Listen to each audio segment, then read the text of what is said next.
Japan's Abe cancels visits to Belgium, France amid deadly flooding. Moscow, Sputnik. Japanese Prime Minister Shinzo Abe has decided to cancel his state visits to Belgium, France, Saudi Arabia and Egypt, slated for this and next week, amid the deadly flooding and landslides caused by heavy rainfall in Japan. Japanese Chief Cabinet Secretary Yoshihide Suga said on Monday, Prime Minister Shinzo Abe has decided to cancel his visits to Belgium, France, Saudi Arabia and Egypt, scheduled for July 11 to 18, in order to fully engage in disaster response, such as life rescue missions and restoration assistance, given that heavy damage continues to emerge following this record-heavy rainfall, Suga told a briefing.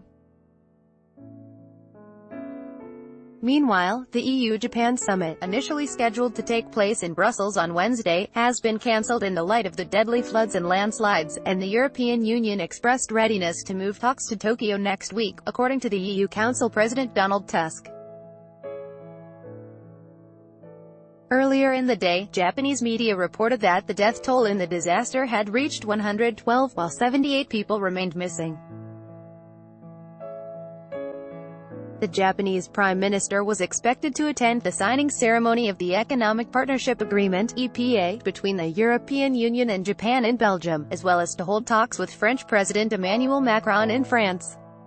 On Friday, the central and southwestern parts of Japan were hit by torrential rains. By Sunday morning, over 1,050 mm 41 inches of rainfall fell in Gifu Prefecture, 745 mm in Ehime Prefecture, 465 mm in Kyoto Prefecture and 442 mm in Hiroshima Prefecture. These figures exceed the average monthly rainfall by 2 or 3 times. Some 5.9 million Japanese have received instructions or recommendations on evacuation in connection with the heavy rains, with over 30,000 people staying in evacuation centers.